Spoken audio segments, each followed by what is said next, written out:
Good evening class.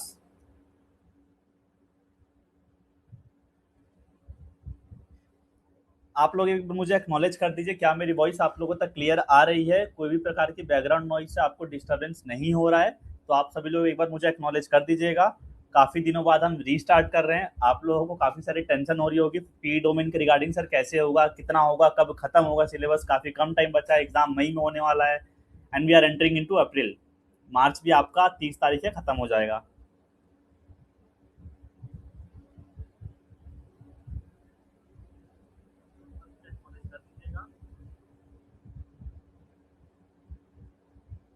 चलिए, सब कुछ सही है, चल रहा है। तो मैं देख रहा था आप लोगों के कि काफ़ी लोग पूछ रहे सर प्लानर क्या रहेगा, हम कोर्स को कब कंप्लीट करेंगे। देखिए अभी तो फ्री हैं हम, तो फटाफट क्लासेस को थोड़ी लॉन्ग ड्यूरेशन करके जल्दी कंप्लीट कराया जाएगा। कल से डेली एक एक मैं टेस्ट डालूंगा, आपका जो प्रीवियस ईयर के क्वेश्चन है ना उनके टेस्ट, ठीक है। आज रात को एक डाल दूंगा, कल एक एक करके। तो आप लोग डेली डेली पीवाई को सॉल्व करते चलिएगा। आप लोगों ने रिकॉर्डेड से कुछ बच्चों ने पढ़ लिया होगा, कुछ अभी लाइव पढ़ रहे हैं। तो यूनिट नंबर 1 और यूनिट नंबर 3, ये 2 यूनिट मैं उम्मीद करता हूँ सभी लोगों ने कंप्लीट कर लिया होगा, ठीक है। इसकी मैराथन सेशन में यूनिट नंबर 3 का एक लूंगा, जिसमें सारे पीवाईक्यूज, एक्सप्लेनेशन, क्या इंपॉर्टेंट है, क्या चीज पढ़ना ही पढ़ना है, क्या स्किप किया जा सकता है। ये काफी कंफ्यूजन आ रही थी रिगार्डिंग यूनिट नंबर 3, तो उसका लाइव सेशन में बीच में प्लान कर लूंगा, ठीक है। तो today will be starting with unit number 2। Unit number 2 पे स्टार्ट करते हैं, ठीक है। हाँ, मेरा एग्जाम भी अच्छा ही गया, जो भी दिन था इतना ही था। देखिए, तो मैं चेक कर रहा था आज पेपर आपका पीवाईक्यूज पढ़ाने से पहले, तो मैंने देखा कि कौन कौन से टॉपिक से आपके बेसिकली क्वेश्चंस आ रहे हैं हर यूनिट को पढ़ाने से पहले, कि क्या नोट्स में कमी है, क्या चीज़ ऐड ऑन करनी है। तो उसी को मैं सुबह से बना रहा था, ऐड ऑन कर रहा था।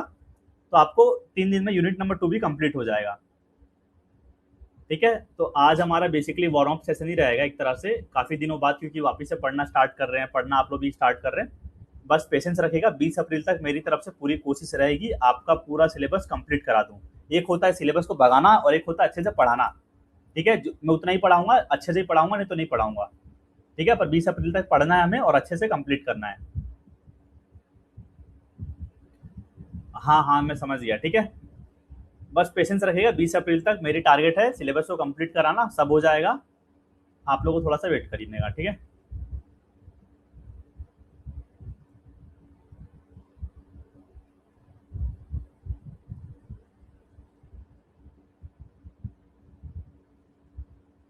चलिए, आप लोगों को कोई डाउट्स है तो पूछ लीजिए फटाफट, मैं वरना लाइव स्ट्रीम को स्टार्ट तो कर चुके हम लोग और पढ़ना भी स्टार्ट कर देंगे, ठीक है। तो देखिए, अब हम पढ़ेंगे क्या, यूनिट नंबर 2 पढ़ेंगे, psychological and sociological aspects of physical education and sports psychological aspects, ये हमारा यूनिट का नाम है। इस यूनिट में हमें क्या पढ़ना है, 2 पार्ट में बटा हुआ है, एक बटा है साइकोलॉजी और एक दूसरा बटा हुआ है सोशियोलॉजी, ठीक है। साइकोलॉजी थोड़ा सा मतलब माइंड से रिलेटेड होता है, काफी सारी चीजें इसमें याद करने वाली रहती हैं, बेसिक से सिंपल है लेकिन इजिली याद हो जाएगा। दूसरा है हमारा सोशियोलॉजी, तो इसमें छोटा टॉपिक्स हैं पर इससे क्वेश्चंस बनते हैं एग्जाम्स में, और बहुत ही सिंपल सिंपल बनते हैं, वो सबको आप अटेम्प्ट कर लेंगे। ये क्वेश्चन से, ये जो चैप्टर है ना, इससे एक भी क्वेश्चन आपके एग्जाम में बाहर से नहीं आएगा जो मैं पढ़ाऊंगा। तो आपको ध्यान से पढ़ना है और अच्छे से समझिएगा। जहां डाउट होगा आप चैट बॉक्स में ड्रॉप कर दीजिएगा या फिर आप अपना हैंड रेज कर लीजिएगा। तो आज से क्लास में कौन कौन से टॉपिक्स हम पढ़ेंगे, आज से क्लास में 2 टॉपिक पढ़ेंगे। पहला वाला role of psychology in games and sports, और दूसरा मोटिवेशन वाला, it's type and technique in sports. फिर 2 टॉपिक को कल के क्लास में पढ़ लेंगे, फिर 2 टॉपिक को परसों पढ़ लेंगे, तो हमारा यूनिट कंप्लीट हो जाएगा। फिर वन शॉट लेके फटाफट रिवाइज करा दिया जाएगा। तो अगर हम, हाँ, मॉक टेस्ट आपको सब कुछ कराऊंगा, बता रहा हूँ, एग्जाम में इतना तैयारी करा के भेजूंगा, पेशेंस रखो, ठीक है। बस मुझे टाइम दो, अब मैं फ्री हो चुका हूँ। तो आपके लिए पूरा एक ही कोर्स चल रहा है मेरा, सारे क्लासेस ही बंद है अभी, एक ही आप पे पूरा फोकस रहेगा, ठीक है। मॉक टेस्ट भी कराऊंगा, सब चीज़ तैयारी करा के भेजूंगा। बस पेशेंस रख के पढ़ना स्टार्ट करिए अभी, ठीक है। चैट बॉक्स में स्पैमिंग बंद कर दिए, थोड़ी देर के लिए होल्ड करिएगा, कोई डाउट होगा तभी पूछिएगा।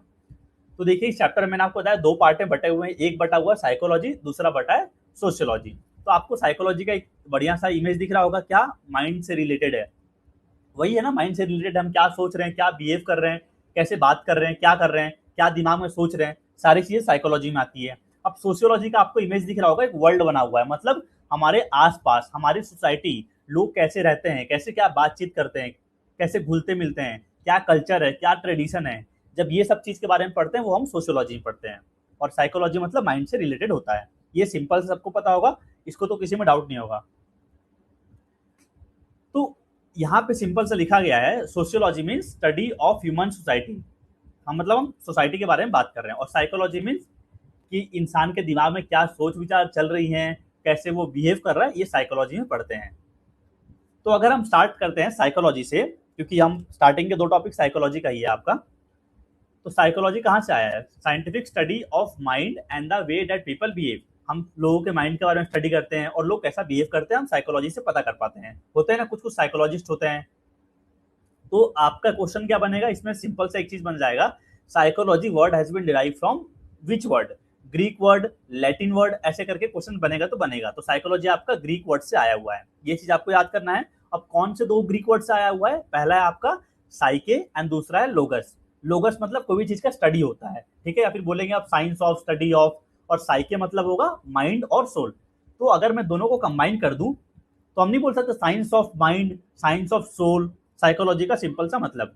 तो इससे कंसेप्ट क्या है अगर हम देखेंगे साइकोलॉजी का, तो इसका पुराना सा कंसेप्ट चलते हुए आ रहा है, psychology means science of soul. हम अपने बारे में पढ़ रहे हैं कि कैसा इंसान रहता है, क्या बिहेवियर करता है, क्या सोचता है, सब कुछ इसमें आ जाएगा। पर ये आपका ओल्ड कंसेप्ट है, मतलब पहले ऐसा माना जाता था, फिर समय के साथ परिवर्तन आते जाता है भैया। तो फिर बदला साइंस ऑफ माइंड हुआ, फिर साइंस ऑफ माइंड के बाद साइंस ऑफ कॉन्शियसनेस, हम कैसे कॉन्शियस है, मैं कोई काम कर पा रहा हूँ कि नहीं कर पा रहा हूँ, यहाँ मेरा प्रेजेंस ऑफ माइंड है कि नहीं है, फिर ये आया। फिर इसके बाद आपका क्या चेंज आया? फिर इसको बदलते हुए नया कंसेप्ट आया साइंस ऑफ बिहेवियर। तो अगर आपसे एक वर्ड में पूछा गया साइकोलॉजी आज के टाइम पे क्या है, तो ये है आपका साइंस ऑफ बिहेवियर, कि हम कैसे बिहेव कर रहे हैं। बोलते हैं ना कि यार मैं साइकोलॉजिस्ट हूँ, मैं जज कर लूंगा तेरे दिमाग में क्या चल रहा है। मतलब क्या जज कर रहा हूं मैं? कि तू कैसा बिहेव करेगा इस पर्टिकुलर सिचुएशन में, साइंस ऑफ बिहेवियर है।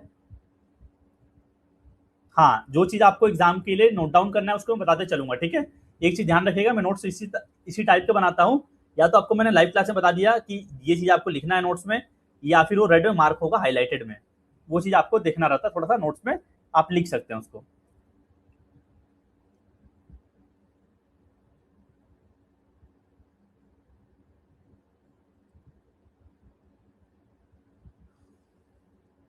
कॉल कर रहे हैं क्लास चालू होते ही।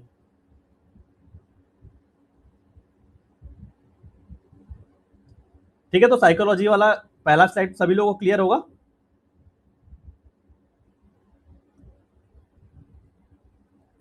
अब आते हैं कुछ डेफिनेशंस देखते हैं साइकोलॉजी के। डेफिनेशंस भी इंपॉर्टेंट है और काफी अच्छे तरीके से आपको मैं एक्सप्लेन कर दूंगा।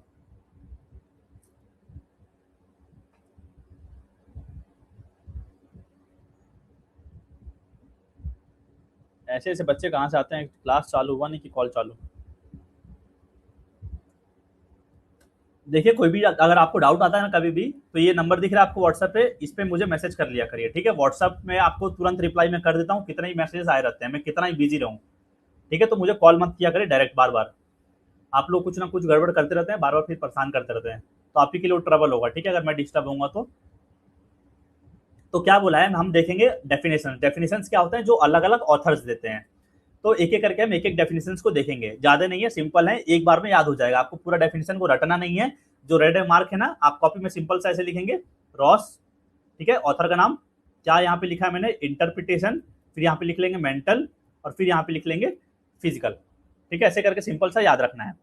तो ये डेफिनेशन इन्होंने क्या बोला है, it is the interpretation and explanation of behaviour in mental और फिजिकल टर्म्स। मतलब इंटरप्रेट कर रहे हैं, एक्सप्लेन कर रहे हैं किसी के बिहेवियर को मेंटल और फिजिकल टर्म्स में। ये किसने डेफिनेशन दिया है? रॉस ने दिया है। तो एग्जाम में क्वेश्चन कैसे बनेगा? This definition was given by which among the following author. तो यहाँ पे सिंपल से एक ट्रिक बना हुआ है नीचे में, रोज, रोज मतलब गुलाब का फूल, याद करिए, ठीक है, यहाँ पर लेकिन रॉस है, रॉस ऑथर का नाम है, यहाँ रोज मतलब गुलाब का फूल की बात कर रहा है। तो लड़की को फिजिकली और मेंटली इंटरप्रेट, मतलब मैं दिमाग से खेल रहा हूँ, इंटरप्रेट कर रहा हूँ, करने के लिए हम उसे रोज देंगे। तो यहाँ पे रोज आ रहा है, मतलब रोज वाला डेफिनेशन था, इसमें क्या आ रहा था? इसमें आ रहा था फिजिकली और मेंटली, दोनों आ रहा था।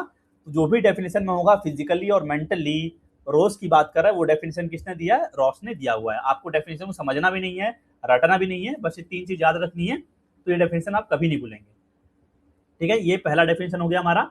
दूसरा है पिल्सबरी का। तो इन्होंने क्या बोला है? Psychology is the science of human behaviour, मतलब ह्यूमन बिहेवियर के बारे में बात की जा रही है साइकोलॉजी में। तो किसने दिया? पिल्सबरी ने दिया है। ऑथर का नाम याद रखना पड़ेगा, थोड़ा सा लंबा ट्रिक है पर याद हो जाएगा। स्लीपिंग पिल्स खाने से ह्यूमन बिहेवियर में चेंज आता है, ऐसा साइंस कहती है ना भैया। स्लीपिंग स्लीपिंग पिल्स हम खाते हैं तो हमारे बिहेवियर में चेंज आता है, डिजीनेस फील होता है, तो इसलिए हमें उसे खाना नहीं चाहिए बल्कि बरी कर देना चाहिए। क्या कर देना चाहिए? जला देना चाहिए। तो क्या बोला है? स्लीपिंग पिल्स खाने से ह्यूमन बिहेवियर में चेंज आता है, ऐसा साइंस कहती है, इसलिए हमें उसे खाना नहीं चाहिए बल्कि बरी कर देना चाहिए। तो पिल्स आया यहाँ पे, पिल्स यहाँ बरी आया तो ऑथर का नाम आ गया पिल्स बरी। अब यहाँ पे ह्यूमन बिहेवियर की बात कर रहा है। क्यों? स्लीपिंग पिल्स खाने से ह्यूमन बिहेवियर में चेंज आता है, बर्ताव में चेंज आता है। तो जहां पे आपको दिख गया ह्यूमन बिहेवियर, वहां पे आपको याद आ जाएगा सर ने बताया था स्लीपिंग पिल्स, पिल्स खाना नहीं चाहिए बल्कि बरी कर देना चाहिए, तो पिल्स बरी। ये हमारा दूसरा डेफिनेशन हो गया। ये कीवर्ड्स को आप नोट्स में लिखेंगे और इजीली आपको याद हो जाएगा। ये सब कुछ इंपॉर्टेंट डेफिनेशंस हैं जो एनसीईआरटी में भी दी गई हैं, जो इंपॉर्टेंट है, तो वही वही एक वर्ड लाइनर है, फटाफट याद हो जाएगा ट्रिक्स के थ्रू। अब तीसरा डेफिनेशन क्या बोला है? Crow and crow, bar bar repeat हो रहा है क्रो एंड क्रो।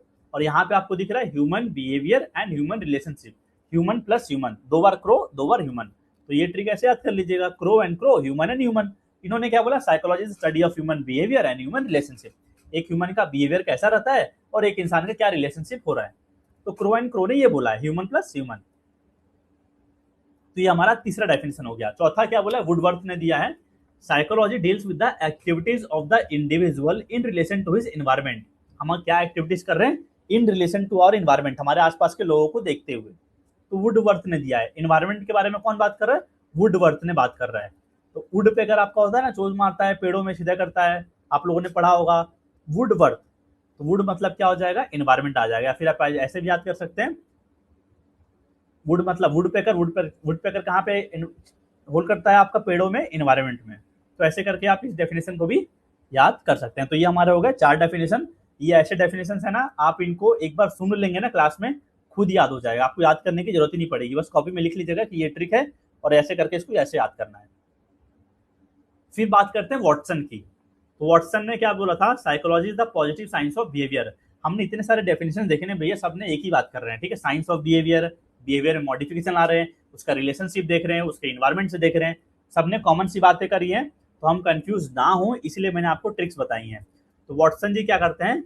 बिहेवियर को हमारे पॉजिटिवली अफेक्ट करते हैं, ठीक है? तो ये बेसिकली क्लासिकल कंडीशनिंग थ्योरी होती है, एक हाई लेवल में पढ़ेंगे, अभी तो आपको थ्योरी नहीं पढ़ना है, जिसमें एक ऑथर होते हैं, साइंटिस्ट मान लीजिए वॉटसन जी, ये एक चाइल्ड पे एक्सपेरिमेंट करते हैं, उस पर बिहेवियर को पॉजिटिवली अफेक्ट करते हैं उस एक्सपेरिमेंट में। तो वहां से याद कर सकते हैं वॉटसन जी बिहेवियर को पॉजिटिवली अफेक्ट करते हैं। तो ये वॉटसन मतलब positive science of behaviour, positive behaviour करके आ जाएगा, तो ये मेरा ट्रिक हो जाएगा, ठीक है? ये आपको हिंदी में भी बोल रहे होंगे, कुछ हिंदी मीडियम वाले स्टूडेंट्स होंगे कि सर कैसे करें, ये सब चीजें आपको हिंदी में समझाई जा रही हैं, नीचे भी ट्रिक लिखा गया है, तो आपको इसको हिंदी में लिखेंगे तो खुद ही कंफ्यूज होंगे। ये तो सिंपल सा चीजें हैं, ये याद हो जाएगा, जहां लगे आपको हिंदी में चाहिए वो चीज आपको हिंदी में भी कंटेंट है इसमें, ठीक है? देखिए 5वीं बार कॉल आ रहा है, ऐसे ऐसे लोग भी होते हैं ना, 5 बार कॉल काट दिया लेकिन फिर भी करे जा रहे हैं। अब मैं फिर फोन उठाऊंगा, फिर सुनाऊंगा इनको। कौन सा डेफिनेशन आप बोल रहे हैं?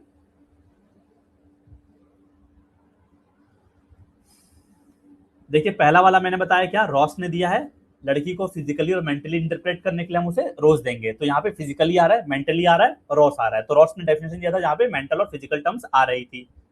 पिल्स बरी, स्लीपिंग पिल्स खाने से बिहेवियर में चेंज आता है, तो ह्यूमन बिहेवियर की बात कर रहा है। पिल्स बरी, तो उसको खाना नहीं चाहिए बल्कि बरी कर देना चाहिए। तीसरा डेफिनेशन क्या था हमारा? क्रो एंड क्रो, दो बार क्रो आ रहा है तो दो बार भैया ह्यूमन भी आ रहा है, तीसरा डेफिनेशन हो गया। चौथा डेफिनेशन क्या हो जाएगा? वुडवर्थ, वुड मतलब वुड पेकर, वुड पेकर कहाँ पाता है? पाया जाता है पेड़ में, जो चोट मारता है, इन्वायरमेंट पाया जाता है। तो जहां पे इन्वायरमेंट आएगा, या फिर आपने एक पोयम पढ़ा ना, woods are lovely dark and deep, तो जाते रहता रॉबर्ट फ्रॉस्ट आपका ट्रीज फॉरेस्ट एरिया में, तो वहां से भी आप इन्वायरमेंट करके याद कर सकते हैं, या फिर वुड पेकर करके भी इन्वायरमेंट याद कर सकते हैं।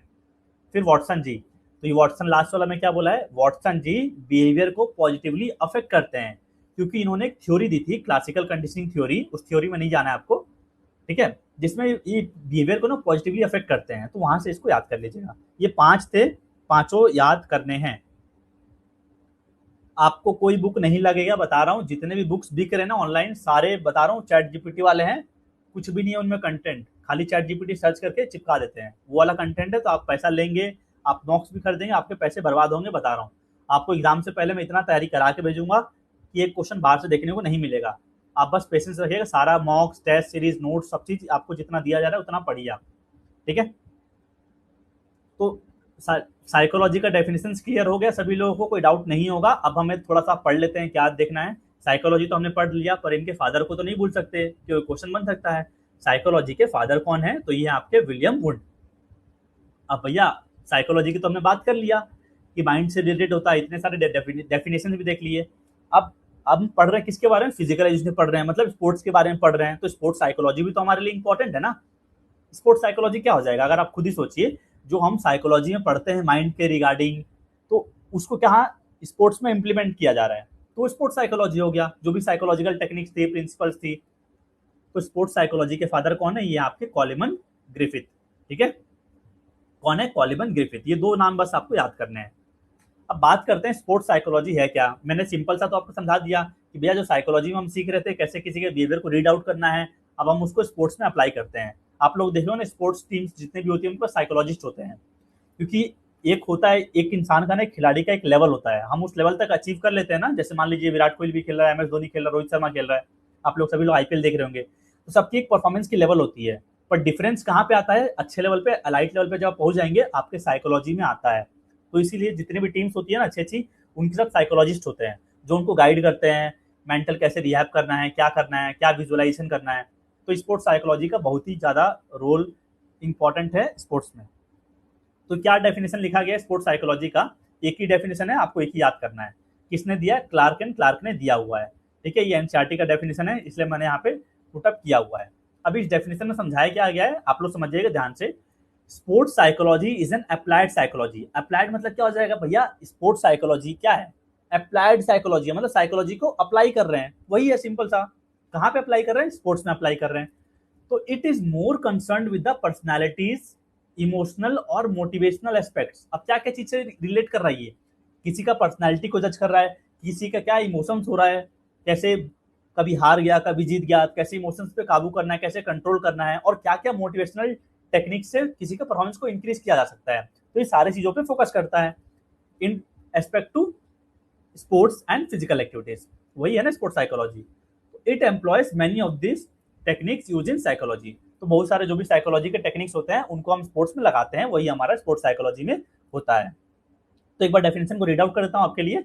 Sports psychology is an applied psychology. It is more concerned with the personalities, emotional or motivational aspects of sports and physical activities, and it employs many of the techniques used in psychology.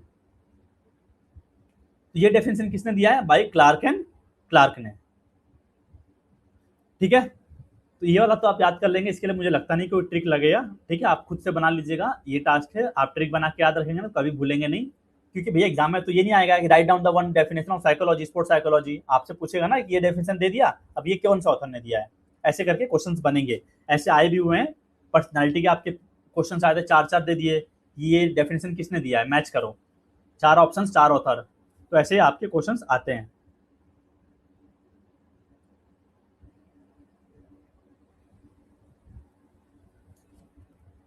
ठीक है, वही चीज आपका हिंदी में भी लिखा गया है। कहाँ से आते हैं भाई ऐसे बच्चे यार, इतना कॉल कर रहे हो ना।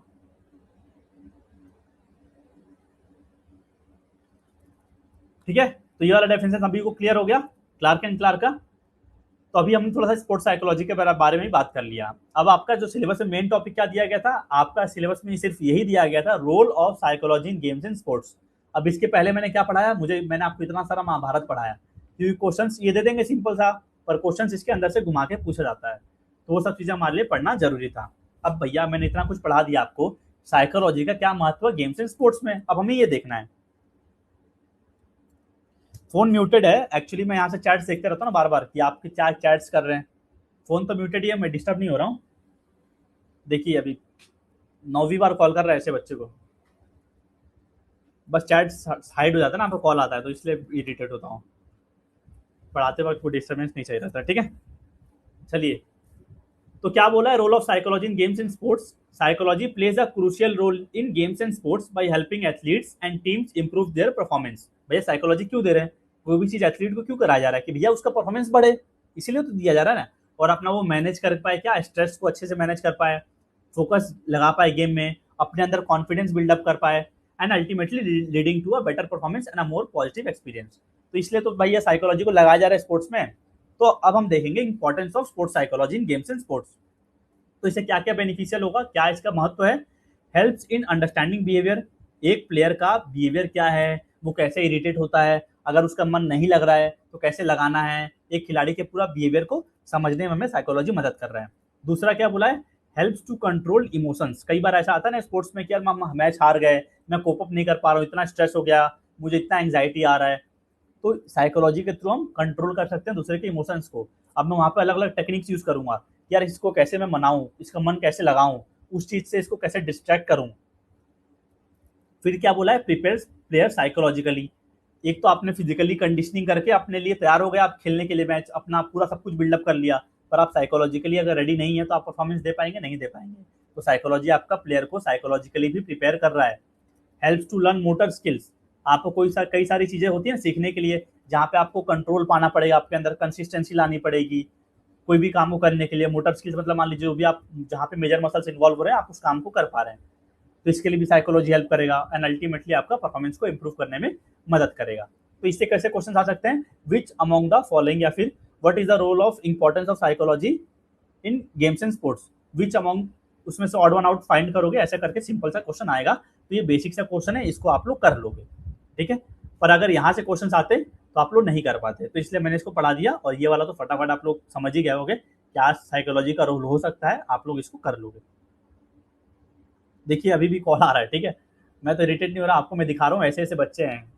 अब कुछ लोग क्या करते हैं, सर ब्लॉक हो गया मेरा, मैंने नंबर रिचार्ज नहीं है सर, आप दूसरा नंबर पर स्विच कर दीजिए ऐप में। अब भैया आप एक बार अपने ऐप में कोर्स ले लिया उस नंबर से, तो मैं कैसे स्विच कर दूं।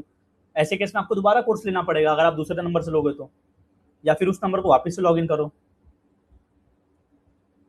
ठीक है। चलिए मैं इरिटेट नहीं हो रहा हूँ, मैं तो आपको बता रहा हूँ कि ऐसे अगर आप करते होंगे तो आप मत करिएगा।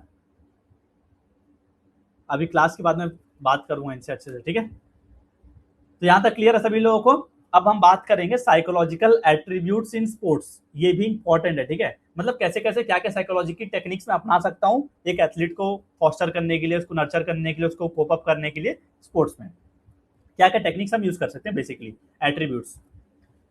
तो क्या बोला है, सबसे पहला एट्रीब्यूट है, सब सिंपल शब्दों में समझा दे रहा हूँ, ठीक है। इसको तो आप पढ़ लोगे फिर भी समझ में आ जाएगा आपको। सेल्फ एस्टीम मतलब खुद को समझना है कि यार मैं कर सकता हूँ। हमें कई बार लगता है ना कि यार मैं कर नहीं पा रहा हूँ, तो हमें ऐसा कभी भी नहीं सोचना है। सेल्फ एस्टीम मतलब आपको खुद को समझना है कि यार मैं कर सकता हूँ। जैसे मान लीजिए मेरा एग्जाम था, अचानक से मेरा एडमिट कार्ड आया, मुझे लग रहा था कि मई में मेरा एग्जाम होगा बिजली में जॉब्स का, तो मैं प्रिपेयर नहीं था उस चीज़ के लिए। फिर अचानक से एग्जाम डेट आ गई, 15 दिन बाद मेरा एग्जाम है। आप सोच रहे हैं कोई जॉब के लिए, मान लीजिए आज के टाइम पे इतने सारे कॉम्पिटिशन हैं, लोग कितने साल से प्रिपेयर कर रहे हैं उस चीज़ के लिए। अब मेरे पास बचे 15 दिन। अब वहाँ पे मेरे पास दो ऑप्शन है, यार मैं नहीं हो सकता छोड़ दूंगा, फिर दूसरा नहीं है मैं कर सकता हूँ। तो मुझे अपने ऊपर भरोसा होगा, सेल्फ एस्टीम होगा। तो वही बोला है, ये आपको एट्रीब्यूट को, सेल्फ एस्टीम को लगाना है साइकोलॉजी में। सेल्फ एस्टीम कर रहा हूँ मैं अपने आप को किया मैंने। अब अगर हम इसका स्पोर्ट्स में एक एग्जांपल देखें तो क्या हो जाएगा, अ football player who practices daily starts believing I can score goals. मान लो कोई स्ट्राइकर है जो डेली प्रैक्टिस कर रहा है, मैच खेलने से पहले सोचेगा कि मैं कर सकता हूँ भाई, मैं गोल मारूंगा। तो क्या होगा, वो परफॉर्म करे कॉन्फिडेंटली मैच में। तो ये साइकोलॉजी का एट्रीब्यूट सेल्फ एस्टीम हमें लगाना चाहिए। फिर दूसरा क्या हो गया, मेंटल इमेजरी, मतलब मेंटल इमेजिनेशन कर रहे हैं, विजुअलाइज कर रहे हैं कि हाँ मैं कल जाऊंगा मैच खेलने के लिए, इतना रन मारूंगा, 80 रन बनाऊंगा, 90 रन बनाऊंगा, सेंचुरी मारूंगा। पढ़ते रहो, ठीक है, बता दूंगा जो चीज नोट डाउन करने वाला ना वो पढ़ा दूंगा, बता दूंगा, समझो अभी, ठीक है। मेंटल इमेजरी यानी कि विजुअलाइजेशन। अभी विजुअलाइज किया मैंने माइंड में। जैसे मान लीजिए एक क्रिकेटर है, imagine hitting a perfect cover drive before actually playing the shot. कि जैसे मान लो आप सोच रहे हैं कि विराट कोहली कवर ड्राइव अच्छा शॉट मार रहा है, मैं भी कल जाऊंगा खेलने तो मैं मारूंगा। तो क्या किया मैंने, खेलने से पहले मैंने मन में विजुअलाइज किया। तो ये साइकोलॉजिकल एट्रीब्यूट भी आप लगा सकते हैं। तीसरा क्या बोला, सेल्फ टॉक। होता है ना कई बार लगता है कि यार मैं कर पाऊंगा नहीं कर पाऊंगा, अंदर ही अंदर बहुत बात करता हूँ, वो कब करता हूँ अपने आप को, यार मुझे करना है कैसे भी, मैं नहीं करूंगा तो कौन करेगा। तो सेल्फ टॉक भी करना है आपको। A sprinter says I am fast, I can win, before the race to stay focus. एक स्प्रिंटर है, रेस स्टार्ट हुआ नहीं बोलेगा कि मैं कर सकता हूँ। तो आप आपस में खुद से बात कर रहे हैं, सेल्फ टॉक कर रहे हैं। तो ये तीसरी आपकी साइकोलॉजी की एट्रीब्यूट हम लगा सकते हैं। चौथा क्या होगा, गोल सेटिंग। गोल सेटिंग यानी कि ऐसा हो गया खाली रोड पे आप आंख बंद करके चल रहे हैं, आपको पास कोई डायरेक्शन ही नहीं है, तो अगर आपको कुछ अचीव करना है तो आपके पास एक गोल होना चाहिए। जैसे आप मेरे पास क्यों पढ़ रहे हैं, क्योंकि आपको पीई डोमेन में जितना मैक्सिमम हो सकता है 250 में से 250 स्कोर करना है, तो आपका गोल है, तभी आप यहाँ पे आए हैं। तो कोई भी चीज अगर मुझे अचीव करना है तो एक गोल सेटिंग रहता है। अब गोल सेटिंग कैसे होता है, उसका भी एक तरीका होता है। अब मैं सोच लूंगा कि यार मैं एक ओवर में 6 बॉल होते हैं, मैं सोचूंगा एक 6 बॉल में 40 रन बनाऊंगा, तो क्या पॉसिबल है? रियलिस्टिकली नहीं है।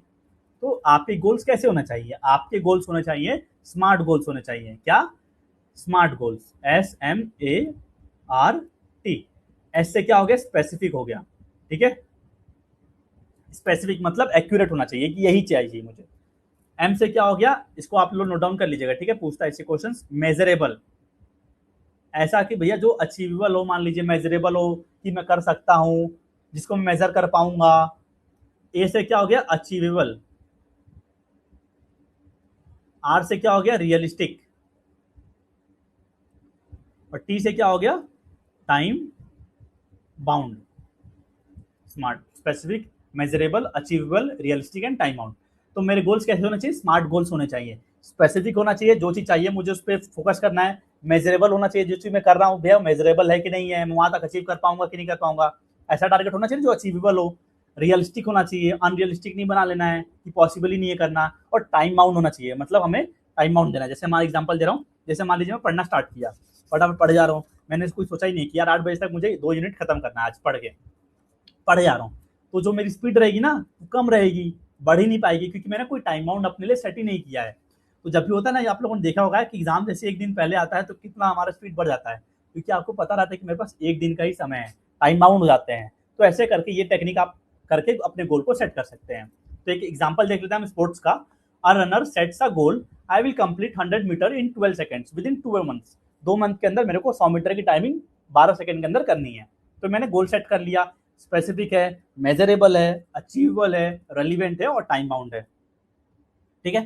तो ये आपका साइकोलॉजी के एट्रीब्यूट्स थे, यहाँ से क्वेश्चंस बनते हैं, ठीक है। कौन कौन से साइकोलॉजिकल एट्रीब्यूट्स हैं साइकोलॉजी के, कौन से नहीं है। तो मान लीजिए यहाँ पे दे दिया एक ऑप्शन नंबर 1 में सेल्फ एस्टीम, सेल्फ एस्टीम, फिर दे दिया मेंटल इमेजरी, फिर दे दिया सेल्फ टॉक, फिर दे दिया गोल सेटिंग। या फिर आपका एक ऑप्शन ऑड वन आउट दे देगा, मान लीजिए यहाँ पे दे देगा फिजिकल कंडीशनिंग। तो भैया ये साइकोलॉजी का थोड़ी है, साइकोलॉजी का तो ये 3 ही है ना, self esteem, mental imagery, self talk, goal setting. तो क्लियर है सभी लोगों को साइकोलॉजिकल एट्रीब्यूट्स क्या थे। जूम कैसे कर दे इसको, इस तो सिंपल ही है, आप इसको बड़ा कर लो, मैं तो समझा रहा हूँ आपको, दिख तो रहा है क्लियर, ठीक है।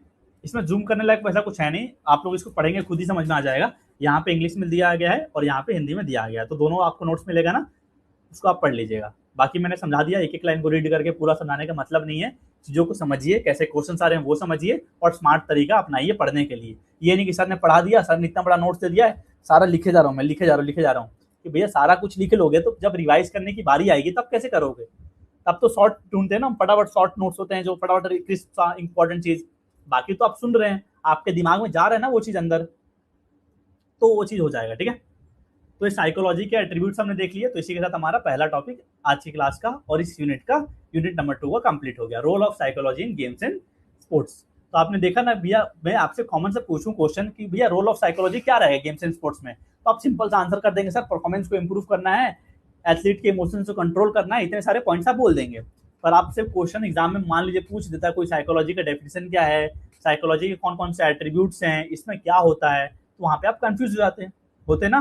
तो इतने सारे मैंने आपको पढ़ा दिया चीजें जो इंपॉर्टेंट थी, मुझे लगता नहीं मुश्किल होगा, बिल्कुल भी याद करना, इजीली डुएबल है। तो यहाँ जो मैंने पहला टॉपिक पढ़ाया, सभी लोगों को क्लियर है? कोई डाउट है तो बता दीजिएगा, फिर हम दूसरा टॉपिक को स्टार्ट करेंगे, motivation, it's type and technique in sports.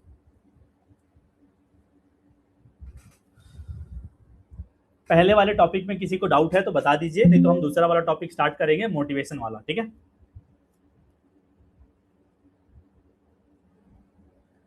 सब कुछ क्लियर है सभी लोगों को?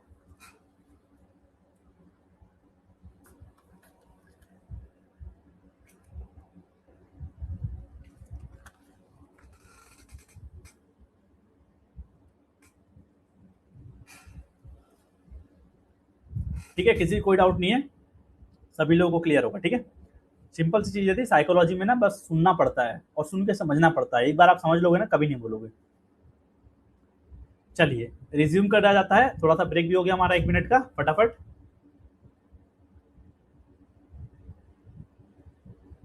आज 2 टॉपिक कवर कराया जाएगा, ठीक है, आपका 2 टॉपिक, एक टॉपिक और बचा हुआ है, ये इंपॉर्टेंट टॉपिक रहेगा, इससे क्वेश्चन आपका फिक्स है, एक क्वेश्चन तो आएगा ही आएगा, लिख के ले लो मोटिवेशन से, ठीक है। Motivation it's type and technique in sports. तो चलिए स्टार्ट करते हैं।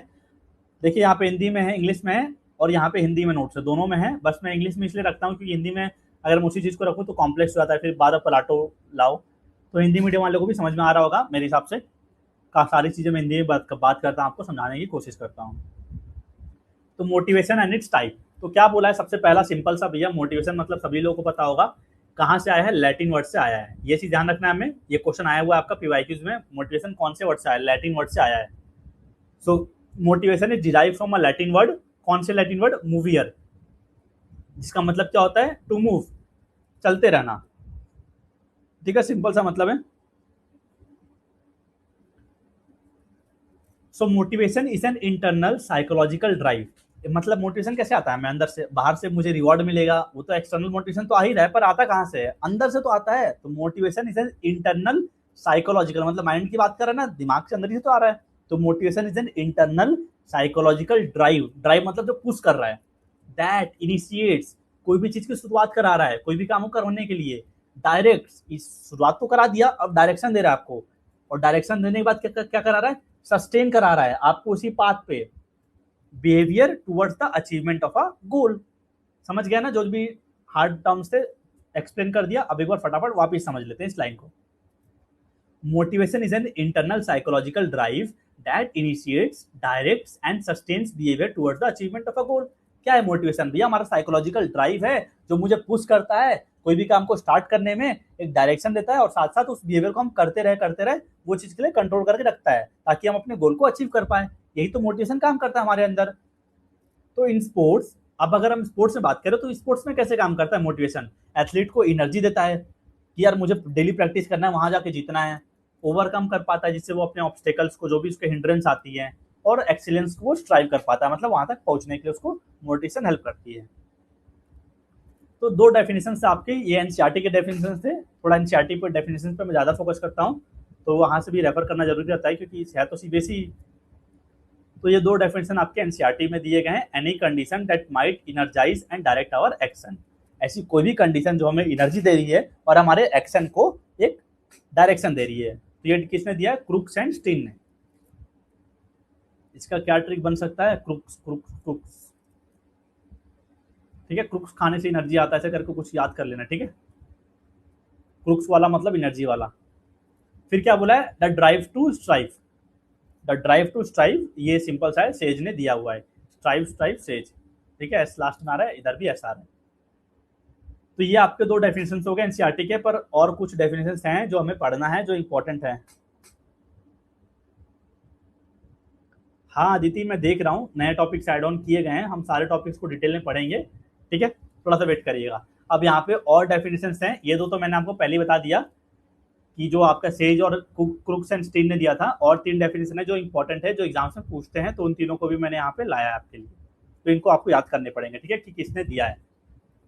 तो पहला वाला डेफिनेशन में दिया है क्या, motivation is psychological and physical condition which excites a man to make effort in order to achieve his desired goal, कि ऐसा फिजिकल और साइकोलॉजिकल कंडीशन है जो एक्साइट कर रहा है एक इंसान को कि वो एफर्ट मारे और अपने गोल को अचीव करे। तो ये किसने दिया, बीसी रॉय ने दिया हुआ है। तो ऐसे बीसी रॉय एक फुटबॉल का ट्रॉफी का नाम होता है, ऐसे करके याद कर सकते हो, बीसी रॉय शायद फुटबॉल का ट्रॉफी है आपका, कि फुटबॉल में हम गोल मारने के लिए दौड़ते हैं, गोल मारते हैं, ठीक है, डिजायर्ड गोल तक रीच कर रहे हैं। तो ये ऐसे ही पहला वाला याद हो गया।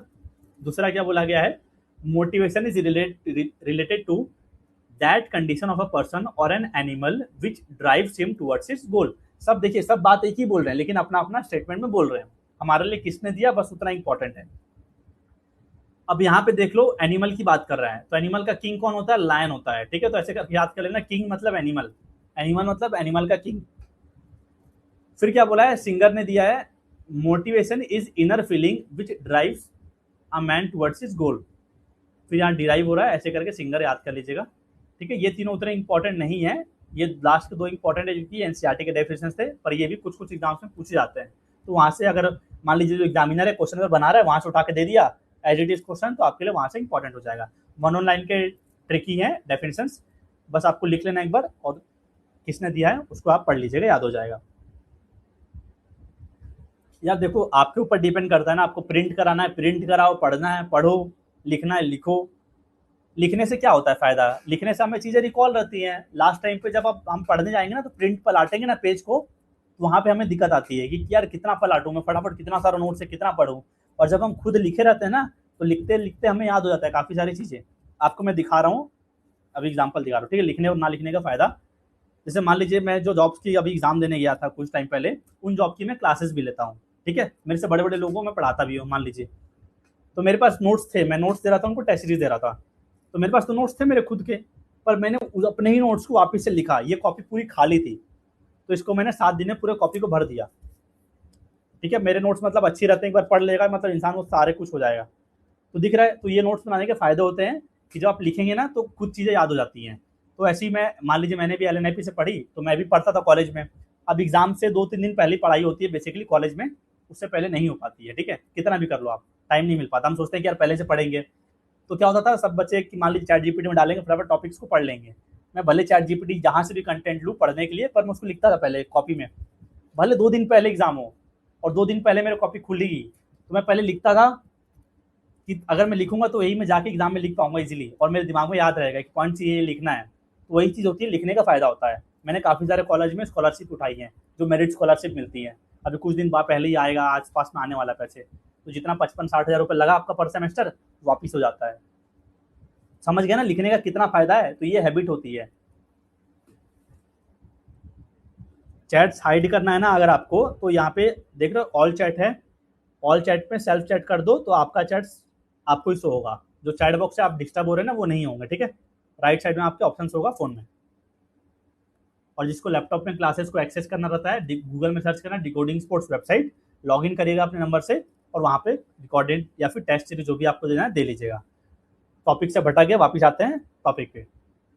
तो ये हमने पढ़ा डेफिनेशंस हो गए, ठीक है, मोटिवेशन के, इसको पढ़ लीजिएगा।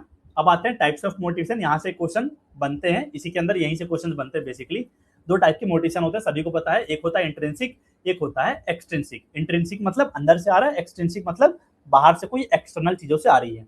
तो दोनों में से सबसे स्ट्रॉन्ग कौन होता है, दोनों में से मोर स्ट्रॉन्गर होता है आपका इंटरनल वाला, इंट्रिंसिक मोटिवेशन, यानी कि लव एंड बिलोंगिंगनेस के लिए, जो मेरे खुद के अंदर आ रहा है।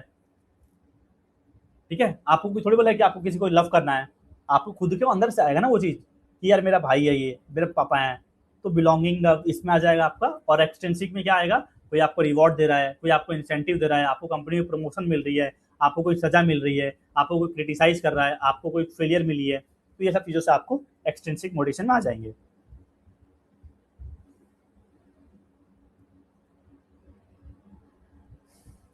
तो अब आते हैं टाइप्स ऑफ मोटिवेशन को और अच्छे से देखते हैं अलग अलग टाइप्स में, ठीक है। तो यहाँ पे क्या बोला है आपका बेसिक्स कि अलग अलग आप किस किस एस्पेक्ट में पढ़ेंगे। सबसे पहले मैंने बता दिया मीनिंग। अब मीनिंग में तो मैंने आपको समझा ही दिया ना, इंटरनल होता है और एक एक्सटर्नल होता है। इंटरनल को इंट्रिंसिक बोलते हैं, एक्सटर्नल को एक्सट्रिंसिक बोलते हैं। तो इंटरनल वाला भी अंदर से आ रहा है एथलीट के अंदर से, और ये बाहर से आ रहा है, मतलब कोई external factor X Y Z जो भी हो सकता है। अब सोर्स कहाँ से होगा, इंटरेस्ट होगा। अंदर से कैसे आएगा, जब मुझे कोई काम में इंटरेस्ट होगा, जो उसको काम करने में मुझे मजा आएगा, जो आपका पैशन होगा। और एक्सटर्नल मतलब जो आपको देख रहे हैं कि यार मुझे प्रेशर है, मुझे एग्जाम में मुझे करना है, तो आपको बाहर से पुश कर रहा है वो एग्जाम, तो ये एक्सटर्नल में आएगा। रिकॉग्निशन मिलेगा कि यार मैं एग्जाम निकालूंगा तो मुझे लोग पहचानेंगे, तो ये भी एक्सटर्नल आ जाएगा। आपको कोई रिवॉर्ड दे रहा है कोई काम करने के लिए, तो ये भी आपकी एक्सटर्नल आ जाएगी। पर्पस क्या है, ये हम करते हैं इंटरनल जो अंदर से आता है, पर्सनल सेटिस्फेक्शन के लिए करते हैं, क्योंकि मुझे करना है तो मैं कर रहा हूँ। और ये वाला करते हैं आपका एक्सटर्नल वाला, कुछ चीज़ को पाने के लिए या चीज़ को कुछ चीज़ को खोने के लिए, अवॉइडिंग पनिशमेंट के लिए, कि मुझे सजा ना मिले। कंट्रोल, तो ये हमारे कंट्रोल में होता है, मैं अपने हिसाब से कर रहा हूँ, सेल्फ कंट्रोल्ड है। और ये आपका कंट्रोल बाई अदर्स होता है, क्योंकि भैया रिवॉर्ड से, कोच से, पेरेंट्स से डांट पड़ने पर पढ़ाई कर रहे हो, बाहर से आ रहा है ना। तो जो अंदर से आएगा ये क्या होगा, लॉन्ग लास्टिंग होगा, लंबे समय तक चलेगा। और ये वाला आपका शॉर्ट टर्म का होता है, कि जैसे ही आपका एग्जाम खत्म हुआ तो आपका पढ़ाई बंद हो गया, क्योंकि ये शॉर्ट टर्म था, आप एग्जाम के लिए पढ़ रहे थे। तो इम्पैक्ट कैसा रहेगा, ये आपका इम्पैक्ट स्ट्रॉन्ग रहेगा, स्ट्रॉन्ग फाउंडेशन आपको कंसिस्टेंसी बिल्डअप करेगा, और ये आपका परफॉर्मेंस को एक फटाफट बढ़ा देगा, क्योंकि आपको उस टाइम के लिए पढ़ना था। फिर डिपेंडेंस में क्या बोला, ये इंडिपेंडेंट रिवॉर्ड्स के कोई चीज़ से मतलब ही नहीं आपको, मुझे रिवॉर्ड मिले ना मिले मैं पढ़ूंगा क्योंकि मुझे पढ़ना है। फिर ये क्या बोल दिया, डिपेंड्स ऑन रिवॉर्ड्स और एक्सटर्नल फैक्टर्स। फिर एग्जांपल देख लेते हैं कि फटाफट। अ swimmer practices because they love swimming. एक स्विमर है, प्रैक्टिस कर रहा है क्योंकि उसको सीखना है, उसको पसंद है। वहीं पे एक दूसरा होगा क्योंकि उसको मेडल जीतना है, प्राइज जीतना है, तो ये आपका एक्सटर्नल में आ जाएगा और ये आपका इंटरनल में आ जाएगा। काफी अच्छे से क्लियर हो गया होगा इंटरनल एंड एक्सटर्नल मोटिवेशन, कोई डाउट नहीं होगा इसमें। अब आते हैं टेक्निक्स ऑफ मोटिवेशन पे। इससे कैसे क्वेश्चन बनेगा टेक्निक्स ऑफ मोटिवेशन से, which among the following is not a technique of motivation in sports. ठीक है, बस आपको सिंपल सा मतलब लिखा हुआ है, गोल सेटिंग होता है, पॉजिटिव रीइंफोर्समेंट होता है, इसका सबका मतलब समझ लीजिएगा, कोई लिखने की जरूरत नहीं है। अगर आपको मान लीजिए इंग्लिश कमजोर है तो आप लिख सकते हैं इन पॉइंट्स को, नहीं तो लिखने की जरूरत नहीं है। क्या मोटिवेशन, क्या क्या तरीकों के थ्रू आपको मोटिवेट किया जा सकता है, वही चीज तो दिया गया ना। क्या बोला है पहले पॉइंट में, गोल सेटिंग, हमें कोई भी चीज को गोल सेटिंग करना है। जैसे मैंने आपको बताया स्मार्ट स्ट्रैटेजी लगा सकते हैं, पॉजिटिव रीइंफोर्समेंट, यानी कि आपने अच्छा काम किया तो आपको मैं रिवॉर्ड कर रहा हूँ, पॉजिटिवली रीइंफोर्स कर रहा हूँ कि आप इस काम को दोबारा करें। तो ये दूसरा टेक्निक हो गया, ये हम कर सकते हैं किसी को मोटिवेट करने के लिए। तीसरा क्या बोला, रिकॉग्निशन, किसी को मैं कोई काम किया, अच्छा काम किया, शाबाशी देंगे, वाह बेटा वाह, रिकॉग्नाइज कर रहे हैं, अप्रिशिएट कर रहे हैं, तो ऐसे करके भी मैं किसी को मोटिवेट कर सकता हूँ। फिर क्या बोला, एनकरेजमेंट करना है, किसी को एनकरेज करना है, yes you can do it, you have to do it, encourage कर रहे हैं। एम्पावरमेंट दे रहे हैं कि बेटा तू आजाद है, तुझे जो स्ट्रीम लेना है ले, जो पढ़ना है पढ़। एम्पावरमेंट, उसको मैंने ऑटोनॉमी दी, आज़ादी दी, ऐसे करके भी आप उसको मोटिवेट कर सकते हैं। फीडबैक दे रहे हैं, यार तू तेरा ना कवर ड्राइव में ना ये एंगल सही नहीं है तो ऐसे कर, तो उसको फीडबैक दे रहे हैं, भले वो कंस्ट्रक्टिव फीडबैक हो जिससे वो सीखे, ऐसे करके भी आप किसी को मोटिवेट कर सकते हैं। फिर क्या बोला, इलाबोरेट अरेंजमेंट ऑफ कॉम्पिटिशन। अब थोड़ा सा स्पोर्ट्स के बारे में बात कर रहे हैं। मान लीजिए कोई खिलाड़ी कहीं खेलने जा रहा है, यार कैसा गंदा टूर्नामेंट है, अच्छा रहने का खाने का नहीं है, तो उससे डिमोटिवेट हो जाए ना एथलीट। तो अगर उसको मोटिवेट करना है और खेलने के लिए उसको अच्छा एक्सपोजर देंगे। फिर क्या बोला, presence of opposite sex spectators, यार अपोजिट है वो फीमेल आ रही है मेरी मैच देखने के लिए तो मैं मोटिवेट रहूंगा। फिर क्या बोला, मोटिवेशनल म्यूजिक कई लोग सुन के जाते हैं। एक होता है पॉजिटिव एटीट्यूड होगा, यस आई कैन डू, जैसे विराट कोहली आपका पॉजिटिव एटीट्यूड है, आपस में बात कर रहा है, तो ये सारे तौर और तरीके हम अपना सकते हैं मोटिवेशन को देने के लिए। तो these are called techniques of motivation. ठीक है, प्रेरणा की तकनीकें, क्लियर हो गया। अब आते हैं साइकिल ऑफ मोटिवेशन पे। इससे भी आपका क्वेश्चन आया हुआ है पीवाईक्यू, जब मैं देख रहा था ना, इससे क्वेश्चन आया हुआ है इस सीक्वेंस से। तो कोई भी मतलब मोटिवेशन अगर मुझे चाहिए, सबसे पहले क्या होता है, नीड होती है, मुझे कोई चीज़ की जरूरत है, ठीक है, मुझे पढ़ना है तो नीड है। तो नीड होगा तो क्या होगा, ड्राइव होगा कि यार मैं क्या करूँ, परेशान होऊंगा, तो आपको पुश करेगा ना कि यार अब एग्जाम आ गया, अब क्या करूँ, फटाफट देखता हूँ फिजिकल एजुकेशन पढ़ना है, तो आप पढ़ने आए मेरे पास, तो ड्राइव आया ना आपको। अब ड्राइव के बाद क्या होगा, अराउजल होगा, यार मैं कैसे करूँ, क्या करूँ, कितना करूँ। ठीक है, तो आपके अंदर अराउजल आएगा दिमाग के अंदर कि यार ऐसे ऐसे करना है। फिर आप क्या करेंगे, अराउजल आया तो आपका गोल डायरेक्टेड बिहेवियर आ जाएगा। फिर आपने मेरे क्लास में एनरोल किया, पढ़ना चालू किया, फटाफट टेस्ट सीरीज लगाएंगे, क्वेश्चंस करेंगे, पढ़ना चालू कर देंगे, डेली टाइम देंगे। तो ये सब आपकी क्या है, गोल डायरेक्टेड बिहेवियर है, जो आपको अपने मंजिल तक ले जाने में मदद कर रही है। तो आपने ये सब किया तो आपको एक अचीवमेंट मिला, हाँ मेरा अच्छा स्कोर हुआ, तो आपका अचीवमेंट हो गया। जैसे अचीवमेंट खत्म हुआ तो आपका जो अराउजल था, क्यूरियोसिटी थी, वो फिर से कम हो गई, रिडक्शन ऑफ अराउजल हो गई। जब ये खत्म हो गई फिर कोई जरूरत आएगी, फिर से नीड आ जाएगी, और फिर ये साइकिल ऐसे आपका चलते रहेगा। तो यही होता है साइकिल ऑफ मोटिवेशन, बोलते हैं नीड, ड्राइव, अराउजल, गोल डायरेक्टेड बिहेवियर, अचीवमेंट और रिडक्शन ऑफ अराउजल। क्लियर है, सीक्वेंस में आएगा तो अरेंज कर लोगे, ठीक है, समझ गया ना सबका मतलब। अब देखिए आपको कुछ थ्योरीज ऑफ मोटिवेशन भी पढ़ाऊंगा, 2 ही थ्योरीज है सिंपल से, ये नहीं दिया गया पर यहाँ से भी क्वेश्चंस बनते हैं, ठीक है, इसलिए बता रहा हूँ मैं आपको। 2 ही बताऊंगा थ्योरीज ऑफ मोटिवेशन, एक है आपका मैस्लो का हायरार्की, नीड्स हायरार्की, और दूसरा है मैकलेन का अचीवमेंट मोटिवेशन का थ्योरी। तो पहला जो हमारा थ्योरी है मोटिवेशन का, मैस्लो हायरार्की ऑफ नीड्स, इन्होंने क्या बोला है कि 5 बेसिक हायरार्कीज होती है, मतलब एक ट्रायंगल टाइप बना हुआ है, पिरामिड टाइप, कि मैं पहले इसको अचीव करूंगा, फिर इसको करूंगा, फिर इसको करूंगा, फिर इसको करूंगा, ऐसे करते करते इंसान अपने जीवन में पड़ाव को पार करते जाता है। ठीक है, तो सबसे पहले क्या करेगा, सबसे नीचे वाला बेस अपना बुनियादी तैयार करेगा घर का, फिजियोलॉजिकल नीड्स, मतलब आपके जो बेसिक नीड्स है, जैसे खाना, खाने के लिए पानी, पीने के लिए पानी, शेल्टर, घर, ये सब चीज़ें इंसान पहले अपनी जरूरतों को पूरी करेगा। इसके बाद अब देखिए कि मेरे को खाना पीना मिल गया, अब मैं सेफ्टी देखूंगा, अपनी पर्सनल सिक्योरिटी है कि नहीं, मुझे कहीं रोजगार मिल जाए, खाने पीने का एक हेल्थ मिल जाए, कहीं प्रॉपर्टी हो जाए, तो अपना सेफ्टी देखूंगा। फिर तीसरा अपना देख लिया, अब मैं अपने लव्ड एंड बिलोंगिंगनेस उनका देखूंगा, ठीक है, दूसरों का, मेरे फ्रेंडशिप हो गए, मेरी फैमिली हो गई, अब सब कुछ मिल गया। अब क्या देखूंगा, एस्टीम करूंगा, यार मुझे अब समाज में ना इज्जत चाहिए, मुझे सब कुछ मिल चुकी है, रेस्पेक्ट चाहिए, मुझे सेल्फ एस्टीम करना है, मुझे लोग पहचाने। अब ये भी कर लिया मैंने, अब मैं अपने आप को सेल्फ एक्चुअलाइज करूंगा, मतलब एक नैतिक सिद्धांतों वाला इंसान। यहाँ तक बहुत ही कम लोग पहुंच पाते हैं रियलिटी जीवन में, 95% यहीं पे स्टॉप हो जाते हैं। ठीक है, सेल्फ एक्चुअलाइज कर लिया, मतलब आप जो जीवन में बनना चाहते थे आप वो बन चुके हैं। Desire to become the most that one can be. तो वही बोला है मैस्लो हायरार्की ऑफ नीड्स में कि हम अपनी जरूरतों को स्टेप बाय स्टेप करते हुए ऊपर जाते हैं। बस आपको इतना पढ़ना था, इतना समझना था, 5 स्टेप याद कर लेना कैसे होते हैं। ये हो सकता है सीक्वेंस में अरेंज करने आ जाए। Physiological needs, safety needs, love and belonging, esteem और सेल्फ एक्चुअलाइजेशन। क्लियर है सभी लोगों को? This was Maslow hierarchy of needs. कब दिया गया था, किसने दिया था, वो मैं चाहता तो बता देता, उतना इंपॉर्टेंट नहीं है, पर सुन लो, 1940 1943 में दिया गया था, अब्राहम मैस्लो ने दिया था। ठीक है, अब आते हैं दूसरा जो हमारा थ्योरी है मोटिवेशन का, मैकलेन का मोटिवेशन थ्योरी। अब इन्होंने क्या बोला, लर्नर नीड थ्योरी बोला। इस थ्योरी में क्या बोला, ये मैस्लो से कैसे डिफर करता है, इसमें फोकस किया था satisfying the existing needs of a person rather than focusing on the development of new needs. अब इसने क्या बोला है कि इंसान की भाई अगली जरूरत को हम पूरी नहीं करनी है, पहले जो उसकी पहले जो जरूरतें हैं पहले उसको पूरा करो, हमें ऊपर बढ़ने से अलावा। तो इन्होंने 3 चीजों पे फोकस करी। नीड फॉर एफिलेशन, आपको मान्यताएं मिले। दूसरा बोला नीड फॉर अचीवमेंट, और तीसरा बोला नीड फॉर पावर। तो ये बोला इन्होंने, ये 3 चीजों को, इंसान की जरूरतों को पूरी करो पहले। नीड फॉर एफिलेशन मतलब आपको कोई पहचाने, अचीवमेंट मतलब मुझे ये चीज चाहिए, और नीड फॉर पावर मतलब मेरे सब कुछ मिल गया, मुझे पावर चाहिए समाज में। तो ये 3 चीजों पे इन्होंने फोकस किया, एफिलेशन मिले आपको, मान्यताएं मिले, अचीवमेंट मिले और पावर मिले कि आप कुछ कर पाए। तो ये मैकलेन ने मोटिवेशनल थ्योरी दी है। अब कुछ कुछ टर्म्स आते हैं, इसको समझना है बस आपको, ठीक है।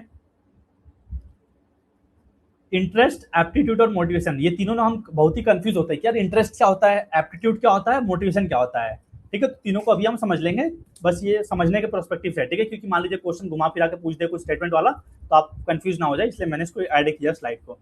इंटरेस्ट क्या हो गया, अ डिजायर टू लर्न और हियर मोर अबाउट समथिंग और to be involve with something. मतलब इंटरेस्ट, मेरा मन है कि मान लो कोई सीएसके के यहाँ पे फैंस होंगे, वो चाहेंगे कि यार सीएसके के बारे में कोई तारीफ करे।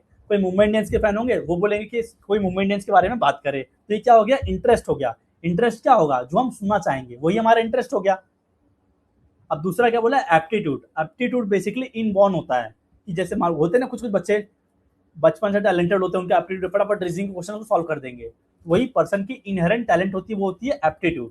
और मोटिवेशन क्या हो गया, मोटिवेशन आपकी इंटरनल ड्राइव हो गई, जो आपके अंदर से या फिर कोई बाहर के फैक्टर से आ रही है, जो आपको पुश कर रही है, धक्का दे रही है, भैया कोई काम करो। ये तीनों में फर्क है, इंटरेस्ट, एप्टीट्यूड और मोटिवेशन में। ये आपको समझना था बस, ठीक है।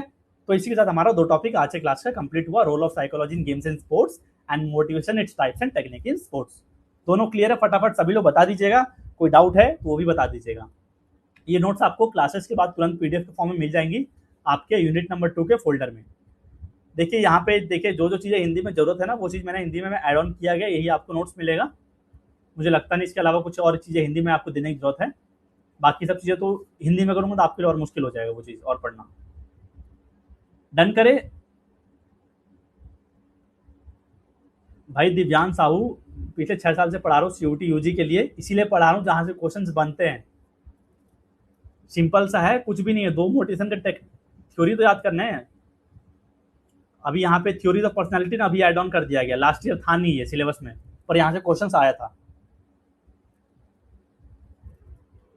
ठीक है, 2 टॉपिक हो गए। टेस्ट आपका अभी थोड़ा समझिए, मैं आया कल ट्रेन से ट्रैवल करके, फिर टेस्ट आज मैं बनाऊंगा, अपलोड मिल जाएगा। ठीक है, जो 2 टॉपिक हमने पढ़ा ना आज, उसके टेस्ट आपको आज रात तक या फिर कल सुबह क्लास स्टार्ट होने से पहले दोनों को टेस्ट मिल जाएगा, उसको आप लोग अचीव कर लीजिएगा, अटेम्प्ट कर लीजिएगा। और जो भी बच्चे टेलीग्राम में ज्वाइन नहीं है ग्रुप में, मुझे मैसेज कर दो, मैं लिंक शेयर कर दूंगा, या फिर ग्रुप में आप उसको ज्वाइन कर लेना, उसमें मैं क्विज डालता हूँ। ठीक है, कि टेलीग्राम में डिलीट नहीं होता, कोई बीच में ज्वाइन करेगा, कोई पहले से ज्वाइन करेगा, सारा कुछ उसको मिलते जाएगा।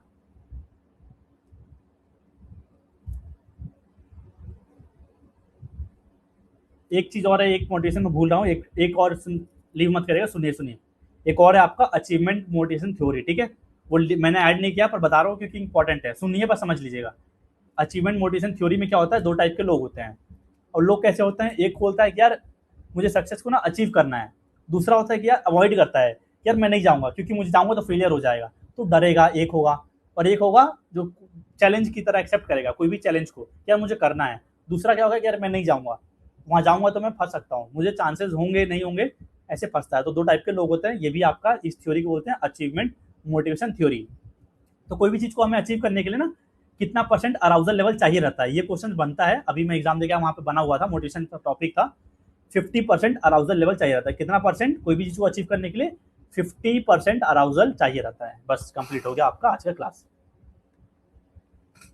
ठीक है, टेलीग्राम में सर्च करोगे CUT UG physical education domain करके, चैनल का नाम ही है वो, उसी मिल जाएगा आपको, या फिर मैं लिंक भी शेयर कर दूंगा। ठीक है, डन करें। That was all for today. मिलते हैं कल अगली क्लास में। बाकी जो दो साइकोलॉजी के टॉपिक्स हैं उनको हम कल कवर करेंगे। ठीक है, डन करें आज के लिए।